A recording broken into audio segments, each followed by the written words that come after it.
ओम शांति। आज हम बाबा की 31 मई की साकार मुरली सुनेंगे।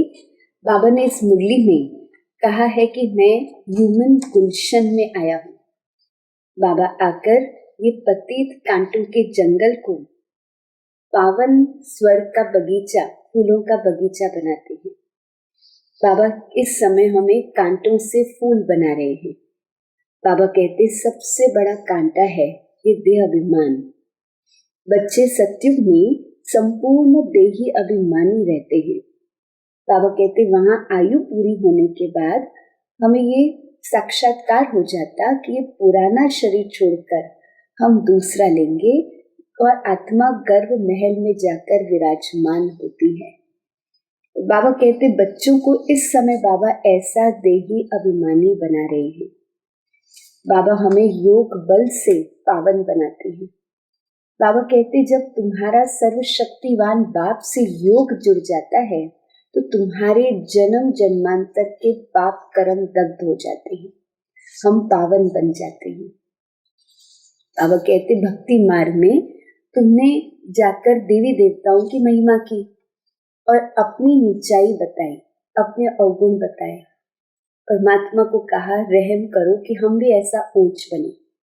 इस समय बाबा आकर फिर से हमें ऐसा ऊंच देवी देवता समान पवित्र बना रहे हैं।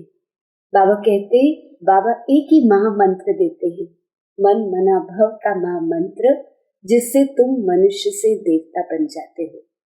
भक्ति मार्ग में बाबा कहते बाप को सर्वव्यापी कहा है, लेकिन वास्तव में बाबा इस समय संगम पर बहुरूपी बनता है। जब बाबा देखता है कि समझदार कोई आत्मा आई है ज्ञान समझने के लिए, लेकिन समझाने वाला इतना होशियार और श्रूड नहीं है, तो बाबा कहते बाबा प्रवेश करता है और मदद करता है। इसलिए फिर भक्ति में भगवान को सर्वव्यापी कह दिया है।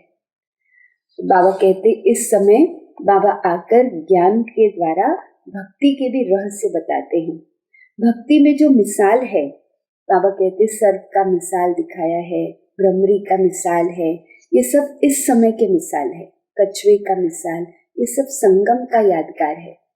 बाबा कहते इस समय मनुष्यों के पास भ्रमरी जितनी भी अक्ल नहीं है, और बाबा हमको इतना ज्ञान से समझदार लायक बनाते हैं। जैसे बाबा कहते संपूर्ण बच्चे इस समय ज्ञान के आधार से पावन बनते हैं।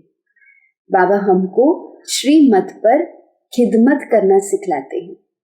इस समय हम ब्राह्मण बाबा के मददगार बनते हैं, खुदाई खिदमतगार बनते हैं। तो बाबा हमको इस सृष्टि को पावन बनाने के लिए मददगार बनाते हैं। इस समय हम पर बाबा के ज्ञान और योग से बृहस्पति की दशा बैठी है। मुरली सुनते हैं। ओम शांति। मीठे बच्चे, बाप आए हैं कांटों को फूल बनाने के लिए। सबसे बड़ा कांटा है देह अभिमान, इससे ही सब विकार आते हैं। इसलिए देही अभिमानी बनो। बाबा फिर से हमें अंडरलाइन करा रहे हैं कि देही अभिमानी आत्मा अभिमानी का अभ्यास करो। प्रश्न है, भक्तों ने भगवान के किस कर्तव्य को न समझने के कारण भगवान को सर्वव्यापी कह दिया है। बाप बहुरूपी है। संगम पर शिव बाबा बहुरूपी बनता है। जहां आवश्यकता होती है, सेकंड में किसी बच्चे में प्रवेश कर सामने वाली आत्मा का कल्याण कर देते हैं। भक्तों को साक्षात्कार करा देते हैं। भक्ति में बाबा भक्तों को साक्षात्कार कराते हैं। वह सर्वव्यापी नहीं है, लेकिन शिव बाबा बहुत तीखा रॉकेट है। बाबा को आने जाने में देरी नहीं लगती है। इस बात को न समझने के कारण भक्त लोग ईश्वर को सर्वव्यापी कह देते हैं। ओम शांति। ये है छोटा सा गुलशन, ह्यूमन गुलशन। बाबा ह्यूमन गुलशन अर्थात बगीचे में आए हैं। बगीचे में तुम जाओ तो उसमें पुराने झाड़ भी होते हैं, किस्म किस्म के। कहाँ मुखड़ियां भी होती है, आधी खिली हुई फूल जो है, बड्स जो है, बाबा कहते मुखड़ियां भी होती है। कहाँ आधी खिली हुई मुखड़ियां भी होती है। तो ये बगीचा है। बाबा हम सब बच्चों को देख रहे हैं। तो ये सब बच्चे जानते हैं कि यहाँ तुम आते हो कांटों से फूल बनने के लिए। श्रीमत से हम कांटों से फूल बन रहे हैं। बाबा हमको रोज ज्ञान की श्रीमत देते हैं और कांटों से फूल बना रहे हैं। कांटे जंगल के हैं, फूल बगीचे में होते हैं। तो बगीचा है स्वर्ग और जंगल है नर्क। बाप भी समझाते हैं कि यह पतित कांटों का जंगल है और वो है फूलों का बगीचा। फूलों का बगीचा था, वह अभी कांटों का जंगल बना है। देहाभिमान है सबसे बड़ा कांटा, उसके बाद फिर सब विकार आ जाते हैं। वहां तुम देही अभिमानी रहते हो। सत्य में हम देही अभिमानी रहते हैं। आत्मा में ज्ञान रहता है कि अभी हमारी आयु पूरी होती है। अब हम ये पुराना शरीर छोड़ जाकर दूसरा लेंगे। साक्षात्कार होता है, हम गर्भ महल में जाकर विराजमान होंगे। फिर मुखड़ी बनकर मुखड़ी से फूल बनेंगे। ये आत्मा का ज्ञान है। तो सत्य में ये आत्मा का ज्ञान है, समझ है, संस्कार है। सृष्टि चक्र कैसे फिरता है ये ज्ञान नहीं है। सिर्फ ये ज्ञान रहता है कि ये शरीर पुराना है, इसको हमें बदलना है। अंदर में बहुत खुशी रहती है, पुराने शरीर को बदल नया लेने की खुशी रहती है। कलयुगी दुनिया में कोई भी रस्म आदि वहां होती नहीं। यहाँ होती है लोक लाज, कुल की मर्यादाएं। फर्क है ना। और वहां की मर्यादा, सत्युग की मर्यादा, उसको सत्य मर्यादा कहा जाता है। यहाँ तो है असत्य मर्यादा, अभिमान के आधार पर मर्यादाएं हैं। सृष्टि तो है ना, बाप आते हैं जबकि आसुरी संप्रदाय है, उसमें ही दैवी संप्रदाय की जब स्थापना हो जाती है तब विनाश होता है। तो बाबा आसुरी संप्रदाय में आकर दैवी संप्रदाय की स्थापना करते हैं। फिर बाबा कहते विनाश होता है। तो जरूर आसुरी संप्रदाय अभी है, उसमें दैवी गुण वाले संप्रदाय की अभी स्थापना हो रही है। ये भी समझाया है योग बल से तुम्हारे जन्म जन्मांतर के पाप नष्ट हो जाते हैं। इस जन्म में जो पाप किए हैं वह बाप को बताना पड़े, जिसमें भी खास विकार की बात, याद में ही बल है, योग बल। बाप है सर्वशक्तिवान। तुम जानते हो जो सर्व का बाप है, उनके साथ योग लगाने से तुम्हारे पाप भस्म होते हैं। ये लक्ष्मी नारायण भी सर्वशक्तिवान है। सारी सृष्टि पर इनका राज्य है। वो तो है ही नई दुनिया, हर चीज वहां नई है। अब तो जमीन भी कलराठी हो गई है। अभी तुम बच्चे नई दुनिया के मालिक बनते हो, तो कितनी खुशी रहनी चाहिए। जैसे स्टूडेंट वैसी खुशी भी जास्ती होगी। जैसा स्टूडेंट, जितना नशा होता है स्टूडेंट को, वैसी खुशी भी जास्ती होगी। तुम्हारी है ऊंच से ऊंच यूनिवर्सिटी, ऊंच से ऊंच पढ़ाने वाला। बच्चे पढ़ते भी हैं ऊंच से ऊंच बनने के लिए। तुम कितना नीच थे, एकदम नीच से फिर ऊंच बनते। बाबा हमको एकदम नीच पतित से फिर ऊंच संपूर्ण पवित्र बनाते हैं। बाप खुद भी कहते तुम स्वर्ग में के लायक थोड़ी थे, अपवित्र वहां जा ही ना सके। नीच थे तब तो ऊंच से ऊंच देवताओं के आगे जाकर उनकी महिमा गाते थे। भक्ति में हम देवी देवताओं की महिमा गाते थे। मंदिरों में जाकर उनकी ऊंचाई और अपनी नीचता का वर्णन करते थे। फिर कहते थे रहम करो कि हम भी ऐसा ऊंच बने। आगे उनके आगे माथा टेकते थे। है तो वो भी मनुष्य, परंतु उनमें दैवी गुण है। मंदिरों में जाते थे, उनकी पूजा करते थे कि हम उनके जैसा बने। यह कोई को पता नहीं है कि उनको ऐसा किसने बनाया। तुम बच्चों की बुद्धि में सारा ड्रामा बैठा हुआ है, कैसे ये दैवी झाड़ की सैपलिंग लगती है। बाप आते ही हैं संगम युग पर, ये पतित दुनिया है इसलिए बाप को बुलाते हैं, हमको आकर पतित से पावन बनाओ। अभी तुम पावन होने के लिए पुरुषार्थ करते हो, बाकी सब हिसाब किताब चुकतू कर चले जाएंगे शांति धाम। मन मना भव का मंत्र है मुख्य, जो तुमको बांट देते हैं। गुरु लोग ढेर के ढेर कितने मंत्र देते हैं, बाबा का तो एक ही मंत्र है। बाप ने भारत को आकर ये मंत्र दिया है। बाबा सभी को एक ही मंत्र देते हैं, जिससे तुम देवी देवता बन गए। भगवानुवाच, वो लोग भल श्लोक आदि कहते हैं, परंतु अर्थ कुछ भी नहीं समझते। तुम अर्थ समझा सकते हो, मन मना भव का अर्थ हम बच्चे समझा सकते हैं। कुंभ के मेले में जाते हैं, वहां भी तुम सबको समझा सकते हो। ये है पतित दुनिया नरक। सत्युग पावन दुनिया थी, जिसको ही स्वर्ग कहा जाता है। अब पतित दुनिया में कोई भी पावन हो न सके। मनुष्य गंगा स्नान कर पावन होने के लिए जाते हैं, क्योंकि समझते हैं शरीर को पावन बनाना है। आत्मा तो सदैव पावन है ही, आत्मा सो परमात्मा कह देते हैं। तुम लिख भी सकते हो कि आत्मा पवित्र होगी ज्ञान स्नान से, न कि पानी के स्नान से।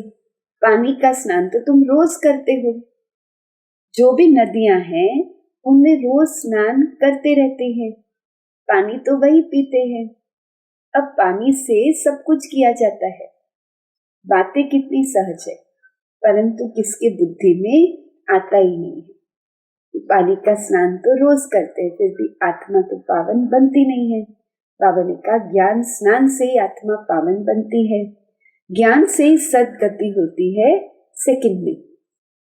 फिर कहते हैं ज्ञान अथाह है, तो सारा समुद्र स्याही बनाओ, जंगल को कलम बनाओ, धरती को कागज बनाओ, तो भी अंत नहीं आ सकता। बाबा भिन्न भिन्न पॉइंट्स रोज समझाते रहते हैं। बाबा कहते आज तुमको गुह्य बातें सुनाता हूं। जैसे बाबा ने सुनाया इस सेकंड में जीवन मुक्ति का गायन है, फिर भी ज्ञान तो अथाह है, तो ये तो गुह्य बात हो गई। ये कौन सा सेकंड जब निश्चय बुद्धि हम हो जाते हैं। बाबा कहते पहले क्यों नहीं सुनाया। बाबा को पूछते बाबा पहले क्यों नहीं सुनाया। बाबा कहते अरे कैसे पहले सुनाएंगे, कहानी शुरू से लेकर नंबर वार ही सुनाएंगे ना, पिछाड़ी का पाठ पहले कैसे सुना सकते हैं। यह भी बाप सुनाते रहते हैं। यह सृष्टि चक्र के आदि मध्य अंत का राज तुम जानते हो। तुमसे कोई पूछे तो तुम झट रिस्पॉन्स कर सकते हो। तुम्हारे में भी नंबर वार है, जिनकी बुद्धि में बैठा हुआ है। तो जिनकी बुद्धि में ज्ञान अच्छी तरह से बैठा हुआ है वो झट रिस्पॉन्स दे सकते हैं। तुम्हारे पास आते हैं, तो कोई कोई को पूरा रिस्पॉन्स नहीं मिलता है, तो बाहर जाकर कहते हैं यहाँ पूरी समझानी नहीं मिलती है, फालतू चित्र रखे हैं, इसलिए उनको समझाने वाले बड़े अच्छे चाहिए, नहीं तो वह पूरा समझते ही नहीं है। समझाने वाले भी पूरा नहीं है तो फिर जैसे को तैसा मिला। बाबा कहते कहाँ कहाँ हम देखते हैं। बाबा देखते हैं कि आदमी बहुत अच्छा समझदार है, जो समझने वाला है जिज्ञासु वो बहुत समझदार है। बच्चा समझाने वाला इतना श्रूड होशियार नहीं है, तो फिर हम उनमें प्रवेश कर मदद करते हैं, क्योंकि बाबा तो बहुत छोटा सा रॉकेट है, आने जाने में देरी नहीं लगती है।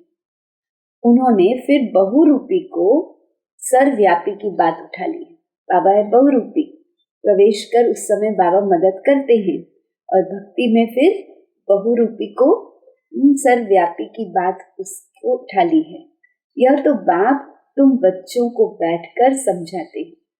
कोई कोई आदमी अच्छे होते हैं, उनको समझाने वाले भी ऐसे अच्छे चाहिए ना। तो बाबा कहते इसलिए बाबा सहयोग देते हैं, प्रवेश कर समझाते हैं। आजकल तो कोई छोटेपन से ही शास्त्र कंठ कर लेते हैं, क्योंकि आत्मा संस्कार ले जाती है।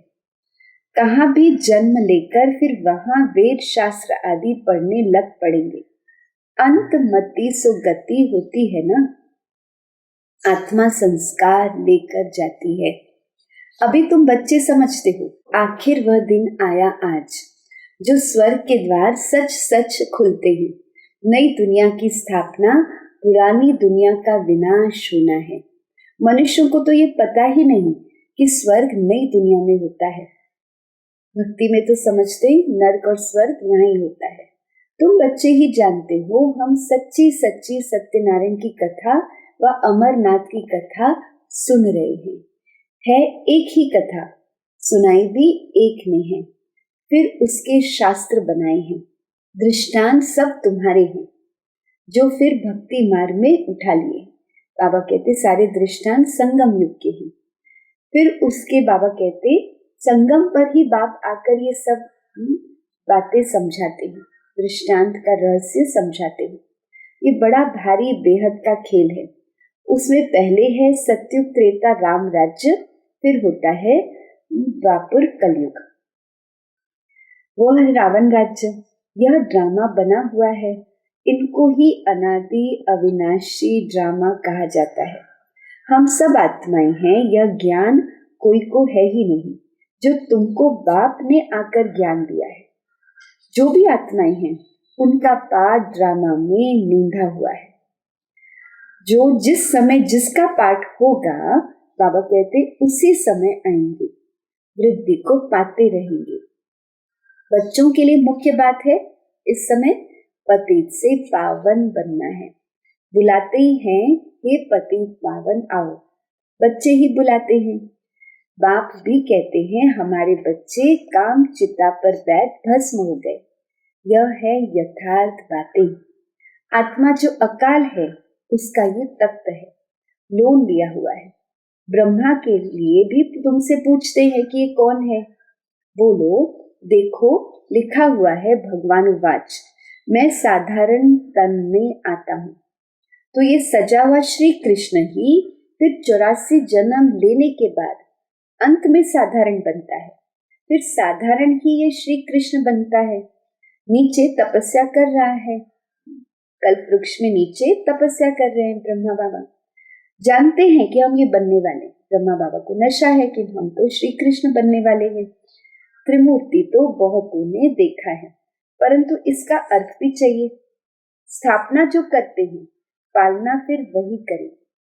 स्थापना करने के निमित्त यहाँ ब्रह्मा बाबा और मम्मा बनते हैं, फिर पालना करने के लिए विष्णु बन, लक्ष्मी नारायण बन पालना करते हैं। स्थापना के समय नाम रूप देश काल अलग और पालना का नाम रूप देश काल अलग है। ये बातें समझाने में बड़ी सहज है। यह नीचे तपस्या कर रहे हैं और ये फिर बनने वाले हैं। यहाँ 84 जन्म लेकर फिर यह बनते हैं। कितना सहज ज्ञान है सेकंड का। बुद्धि में ये ज्ञान है कि हम अभी देवता बनते हैं। 84 जन्म भी इन देवताओं को ही लेने हैं। और कोई लेता है क्या? नहीं। पूरा कल्प बाबा कहते पूरे 84 जन्म देवता ही लेते हैं। 84 का राज बच्चों को समझाया है। देवता ही हैं जो पहले पहले आते हैं।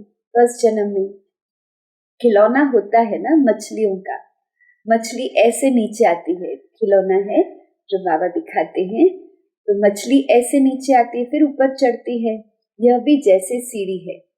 भ्रमरी, कछुए आदि के मिसाल जो दिए जाते हैं वो सब इस समय के। भ्रमरी में भी देखो कितना अकल है। मनुष्यों को अभी बाबा कहते मनुष्य अपने को बहुत अक्लमंद समझते हैं, परंतु बाप कहते हैं भ्रमरी जितनी भी अकल नहीं है। भ्रमरी कैसे भूभू करके कीड़े को उड़ना सिखलाते हैं। बाबा कहते अभी तुम ज्ञान की भूभू करके बाबा का संदेश देकर उनको देवता बनाते हैं। सर्प पुरानी खाल छोड़कर नहीं ले लेता है। बच्चों को कितना समझदार बनाया जाता है, समझदार और लायक। बाबा उनको समझदार और लायक बनाते हैं। आत्मा अपवित्र होने के कारण लायक नहीं है, फिर उनको पवित्र बनाए बाबा लायक बनाते हैं। पवित्र बनाए लायक बनाया जाता है तो यह है ही लायक दुनिया। सत्युग है लायक दुनिया। वह है एक बाप का ही काम जो सारी सृष्टि को हेल से हेवन बनाते हैं। सारी सृष्टि को बाबा हेल से हेवन बनाते हैं, नर्क से स्वर्ग बनाते हैं। हेवन क्या होता है ये मनुष्यों को पता ही नहीं है। हेवन कहा जाता है देवी देवताओं की राजधानी को। सत्युग में है ही देवी देवताओं का राज्य। तुम समझते हो, सत्युग नई दुनिया में हम राज्य भाग्य करते हैं। 84 जन्म भी हमने ही लिया होगा। कितने बार राज्य लिया होगा बाबा स्मृति दिलाते हैं, और फिर कितनी बार गंवाया ये तुम जानते हो। राम मत से तुमने राज्य लिया और रावण मत से राज्य गंवाया। अभी तुम ऊपर चढ़ने के लिए तुमको फिर से राम मत मिलती है, बाबा की श्री मत मिलती है, गिरने के लिए नहीं मिलती है। समझाते तो बहुत अच्छी तरह से ही, परंतु भक्ति मार्ग की बुद्धि बड़ी मुश्किल चेंज होती है। बाबा कहते हैं पहले हम बाबा के पास आते हैं तो भक्ति मार्ग की बुद्धि है, तो बाबा कहते हैं वो बुद्धि बड़ी मुश्किल चेंज होती है। भक्ति मार्ग का शो बहुत है ना, वह है दुबन दलदल, जिनमें भक्ति के बहुत कड़े संस्कार है। बाबा कहते वो जैसे दलदल है, एकदम गले तक उसमें डूबे हुए हैं। अभी बाबा कहते सभी का अंत होता है, तब मैं आता हूँ सभी को ज्ञान से पार ले जाने, भक्ति का फल देने। मैं ही आकर इन बच्चों द्वारा कार्य कराता हूँ। बाबा हम बच्चों द्वारा कार्य कराते हैं। बाबा के साथ सर्विस करने के लिए तुम ब्राह्मण ही हो, जिनको बाबा हमको टाइटल देते हैं खुदाई खिदमतगार कहा जाता है। यह सबसे अच्छे से अच्छी खिदमत है। बच्चों को श्रीमत मिलती है, ऐसे ऐसे करो। सर्विस के लिए बाबा हमको श्रीमत देते हैं, फिर उनसे छट कर निकलेंगे, सर्विस करते रहेंगे, उसमें से बाबा के बच्चे निकलते जाएंगे। यह भी नई बात नहीं है, कल पहले भी जितने देवी देवता निकले थे बाबा कहते वही निकलेंगे। ड्रामा में नून है, तुमको सिर्फ पैगाम पहुंचाना है बहुत सहज। तुम जानते हो भगवान आते ही कल के संगम युग पर है, जबकि भक्ति का फुल फोर्स है। तब बाबा आते हैं भक्ति का फल देने। बाप आकर सबको वापस ले जाते हैं। तुम पर अभी बृहस्पति की दशा है। सब स्वर्ग में जाते हैं, फिर पढ़ाई में नंबरवार होते। इस समय हम पढ़ाई पढ़ रहे हैं बाबा से, लेकिन बाबा कहते नंबरवार होते हैं। कोई पर मंगल की दशा, कोई पर राहु की दशा भी बैठती है। जो पढ़ाई अच्छी रीति से पढ़ते हैं उन पर बृहस्पति की दशा बैठती है। अच्छा, मीठे मीठे सिकी लदे बच्चों प्रति माता पिता बाप दादा का याद प्यार और गुड मॉर्निंग। रूहानी बाप की रूहानी बच्चों को नमस्ते। हम रूहानी बच्चों की रूहानी बाप दादा को याद प्यार, गुड मॉर्निंग और नमस्ते। बाबा ने धारणा के लिए मुख्य सार सुनाया है। पहली पॉइंट, लायक और समझदार बनने के लिए पवित्र बनना है। सारी दुनिया को हेल से हेवन बनाने के लिए बाबा के साथ सर्विस करनी है, खुदाई खिदमतगार बनना है। दूसरी पॉइंट, कलयुगी दुनिया की रस्म रिवाज, लोक लाज, कुल की मर्यादा छोड़ सत्य मर्यादाओं की पालना करनी। कलयुगी जो लोक लाज है वो अपवित्र है। बाबा कहते इस समय जो बाबा हमको ईश्वरीय मर्यादाएं सिखाते हैं, ये सत्य मर्यादाओं की पालना करनी है। दैवी गुण संपन्न बन दैवी संप्रदाय की स्थापना करनी है। बाबा का वरदान है अपवित्रता का अंश, आलस और अलबेलापन का त्याग करने वाले संपूर्ण निर्विकारी भव। अलबेलेपन और आलस का त्याग करने वाले संपूर्ण निर्विकारी भव। दिनचर्या के कोई भी कर्म में नीचे ऊपर होना, आलस में आना या अलबेला होना, ये है विकार का अंश, जिसका प्रभाव पूजनीय बनने पर पड़ता है। बाबा कहते यह विकार का जो अंश है, आलस और अलबेलापन, इसका प्रभाव हमारे पूजनीय बनने पर पड़ता है।